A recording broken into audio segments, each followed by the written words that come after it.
so charming as well. All right, we're back on. Hopefully this will work. I heard that apparently the screen froze and you guys weren't getting to see any of the good stuff that we were talking about. So I'm going to invite Elton John to join me again. And let's do this. There we go. All right. All right, hopefully this is going to work. Okay, I think we're back. Okay. Perfect, thank you. So, I'll ask the question one more time. Right. So, seen from photos that in Studio 54 you've hung out with Cher, with Diana Ross, with Andy Warhol. But what I really want to know is who was the most fun and who was the most naughty? Ooh, Liza Minnelli was fun. Always is. I went there one night with Rod Stewart, and he wouldn't get up and dance. And I got on the dance floor, and I had a bottle of poppers, and I said, "Come on, come up and dance. How could you not dance?" So he got up on the dance, and I shoved the bottle up his nose, and he was on the dance floor for an hour and a half. Well, give me some more of those. Give me some more of those, dear. Give me some more of those. So we had so much fun. Okay. I remember dancing on the dance floor with Lou Reed and Cliff Richard at the same time. Oh my God, so surreal. This is why I just want to like pick your brain more about it.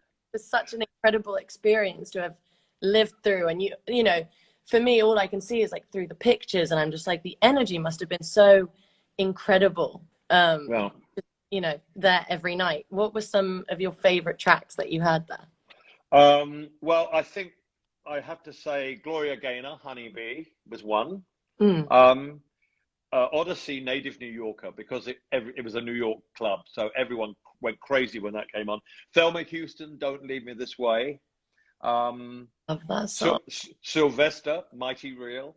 That was an Edwin style Contact. There were so many, but those five stick in my mind because I remember them very well, and it was the start of disco, and as I say, the disc jockey was amazing. The lighting, you know, a club with lighting was the first kind of club with lighting, and Yeah, it was then, like theater, right?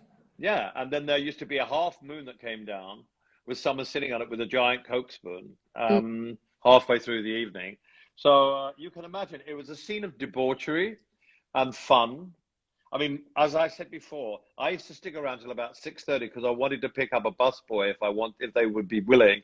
But by the time that happened, they were too wasted. I was too wasted, so it was a disaster. Never try and pick up a barman or a barwoman because you have to stay there the whole night. So that's my naughty bits out the way. Although there was a downstairs area with a lot. I'm glad that you know all the secrets. This is the goss I really want to hear. There's the downstairs area. Downstairs had a lot of pinball machines with lines and lines and lines of Coke on them. And you'd bump into everyone there, from politicians to ballet dancers to actors to singers, New York society. You know, everyone was down there doing lines of Coke. I think Liza Minnelli once proposed to me down there. No way. Yes. Oh my God. Will you marry me? This is. Tell me more. Tell me more. At which point I broke the 100 meters sprint record and left. But it was, what can I say? It was surreal. It was decadent, beyond decadent. But as I said before, it was all about the music and dancing. You may have gone there to gossip with friends. You saw everybody there that you might, you know, oh my God, there's so and so, there's so and so. But in the end, everybody danced, and that was the point of it. It was the music that kept people going. Mm. And did Studio 54 influence your music? I made a record years later. After it was Donna Summer that really influenced my record. I did an album called "Victim of Love," which was produced by half of Donna Summer's writing team, Georgia Moroder and Pete Bellotti. But I love disco music, and I think dance music has always been much maligned, especially in Rock and Roll Hall of Fame. And it took Donna Summer years to get in. Chic, I mean, Chic have never made a bad record. and not a Donna Summer. I mean, you never stop dancing to Donna Summer and Chic, and they took them for ages to get into the Rock and Roll Hall of Fame. And then I think Chic were an afterthought. I think it's disgraceful because dance music to me, when I get up in the morning, I have my breakfast, I go upstairs and have a shower, I immediately put on dance music, your record or an old record or new music, and it's the thing that gets me going, and I love it. Yeah. It is really, really fun. I actually know, because you mentioned Chic, I do know a funny fact about them, because Le Freak was actually written because they got rejected from entering Studio 54, even though Grace Jones had invited them. Yeah. And it was actually originally called Fuck Off. Yes. Well, Grace Jones was always at Studio 54. I didn't see her perform there. She performed there. But I've seen her perform at many, many things. And she performed at our Oscar party once. And she's one of the great characters of life. And of course, a lot of her records were played at Studio 54 as well. They were great records. I think Blondie, Heart of Glass, stuff like that. But yeah, how Chic were not put in the Rock and Roll Hall of Fame earlier, and Donna Summer, is a disgrace. Yeah. So there you go. Tell me a little bit about, because I know you like to DJ yourself a little bit. Tell me about what you love about doing Rocket Hour on Apple Music. I've been doing it for nearly 5 years, and what it does, it gives me the opportunity. I get sent all the new releases from Apple. I do my homework because I buy a lot of CDs every week, and so I go through everything on my own collection, and then I'll go through the Apple list, and it gives me the chance to give some exposure to brand new artists. I mean, I remember I played Khalid for the first time, Billie Eilish, people like that, and I interviewed them on my show. So it's a way of someone like me who basically is still a fan, as you can see, to be able to play new music by new artists gives me so much pleasure. And then I get to know them and I get to speak to them. There's a girl called Rina Sawayama. Do you know her? Yeah. Love her. So it gives me a chance to amazing get access to new music, get in contact with new artists and play. And I could play so much stuff. I've done shows for nearly 5 years every week and not missed any. And I just love it. It's I know all the old music, and the music I'm talking about tonight from the Studio 54 is all in my mind. But when you hear something new and inspirational and something that you haven't heard before, that's what really empowers me. And I just think it keeps me interested. It keeps me motivated. You know, when you hear a track and you haven't heard anything and it's fantastic, you think, God, isn't that great? And you think, oh, maybe I could do something like that. You know, it's just that thing that is, music gives you that kind of buzz. And I've never lost that throughout my whole life. So that's why I love doing the show. I love that. I think that's amazing. And that's something that, you know, I also read that when you first started your AIDS Foundation, you also sold your massive record collection. Yeah, I did. I sold all my collection I had so much stuff I didn't know what to do with. So the first thing that we raised money for was $250,000. I sold the whole collection to somebody in St. Louis. And that started the money for the AIDS Foundation. Subsequently, about 5 or 6 years ago, I started collecting vinyl again, and I've probably got a bigger collection now than I did then, because I love the ritual of vinyl, the 12-inch, you know, dance tracks.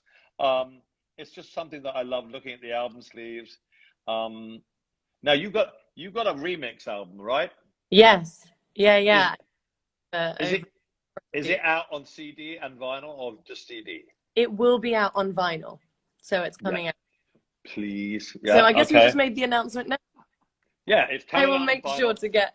Yeah. No, I buy everything. Don't send me it, I will buy it. But no, yeah, so I've recollected all the vinyl, and it's just wonderful. And so, I don't know, it's just a ritual. You sit there looking at the album cover, you watch the record go around, you put the needle on it and think, how does this work? And it's the same from when I was a little boy. And we had 78 RPMs, and I could never figure out how the music came out of the needle into the speaker. So I've never lost that love of vinyl. And now, of course, vinyl is outselling CDs in America. So it's wonderful. Now, because CDs are kind of, it's like a dying format, isn't it? But being a vinyl, like a piece of history, and it looks so pretty, and you want to have it in your house, and it's always fun to have a record player. Exactly. So we might not be able to hang out in Studio 54 anymore, sadly. Right. But I know that you still throw some of the best parties, from your Oscars viewing party to your midsummer party, and it's all for a really good cause. Tell me some of your favorite moments from that, and also how I could get an invite. Oh, you don't have to worry about getting an invite, but we started first of all with the Oscar party in Los Angeles, and we first had it at a little restaurant in Los Angeles, and we had about 140 people there. We raised $350,000 for our first one, and we thought we were the kings of LA, and we've had it ever since, and it's grown to the point now where we have it every year. The last one we raised 6.6 million, so there's a slight difference. But we have live people performing every year. We've had Grace Jones. We've had, last year we had Sam Fender. We've had St. Paul and the Broken Bones. We've had John Legend. We've had great, who else, David? Chic. In the early days, Nelly Furtado, John Mayer. God, we've had so many wonderful people. It's incredible. The Killers, 2 years ago, the Killers did it. So, and people love the fact that they have live music after the awards are all over and done with. Clear away the tables, and make room for people to dance, and just have a live band there, and it's really, really wonderful. It's incredible. And done with it is amazing. I mean, now I know that you've made about $450 million. Yeah. We've raised $450 million so far from a small organization. We had Florence and the Machine, and every act that comes on, I go and sing with them. So it's fun for me because I have to do someone else's song. So that's fun. And then when we started having the summer ball at our house in Windsor, where I am now, we started off with about 3 or 4 different people in the first year. And then we had Dionne Warwick and Burt Bacharach. We've had the Beach Boys, Brian Wilson. We've had Lady Gaga. We've had Donna Summer, Barry Manilow, and me. We've had Take That. We've had Justin Timberlake, Coldplay, Patti LaBelle. God knows, Chic, of course. I mean, you can't fail with Chic. If you can't dance, you can't dance to Nile Rodgers and Chic. You can't dance to anything. So it's a fun night, and we've raised a lot of money from that, and it's gotten smaller over the years. So we switched it indoors now to a smaller place, and we've had Joan Baez and Annie Lennox, Andrea Bocelli, and so me. It's an event, and you won't replicate that. It's not on film. It's not televised. So it's just people who pay the ticket. They'll never see that again. Yeah. So, and you can't see it anywhere else. So that's the whole point of it, you know.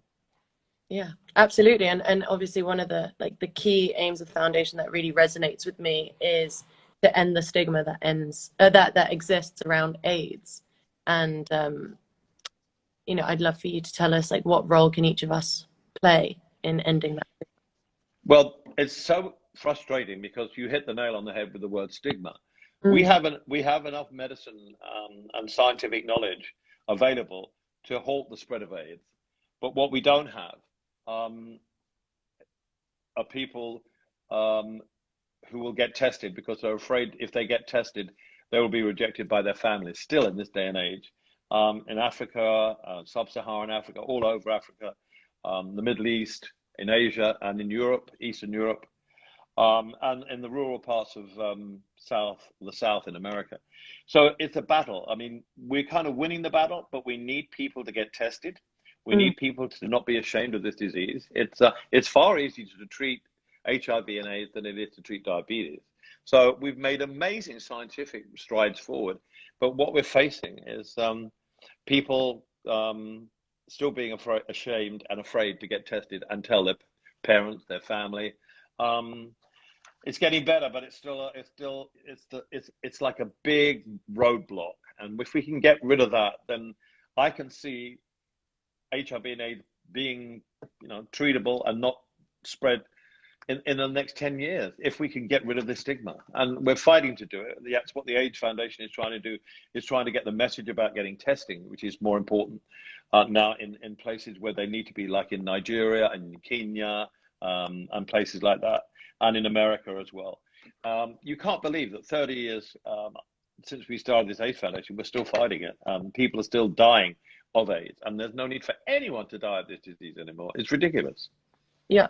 Well, I think it's incredible what you've done with the foundation and the way that you've used your platform, and it really is so inspiring and incredible. And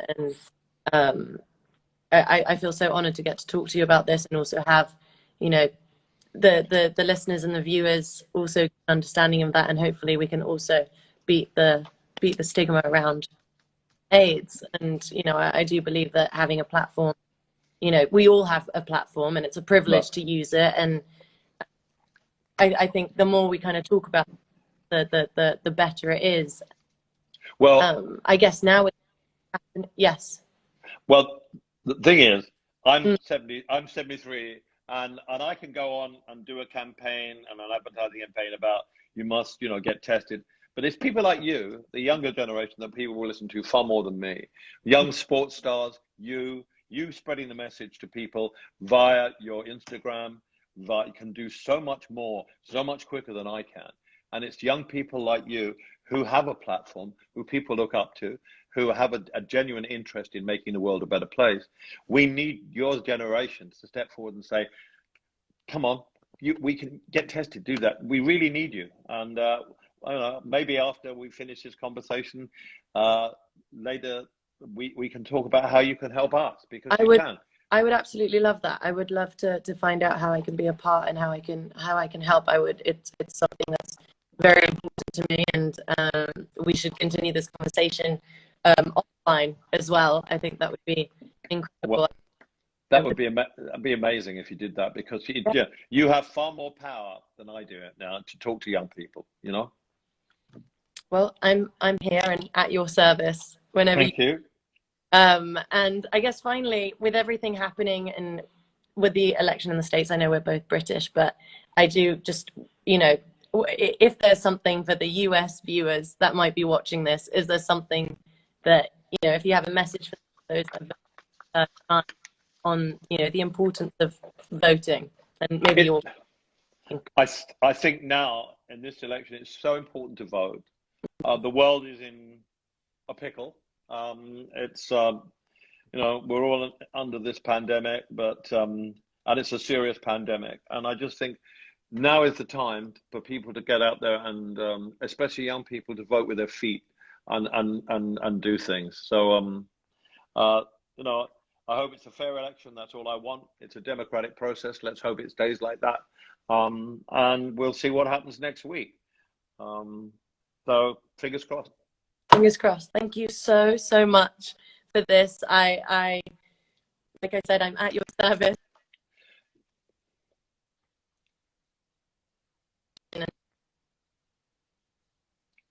I'm so excited about, and to talk a little bit about my live stream and get to have you. Thank you so much. And well, one more thing. Person, yes, please. That's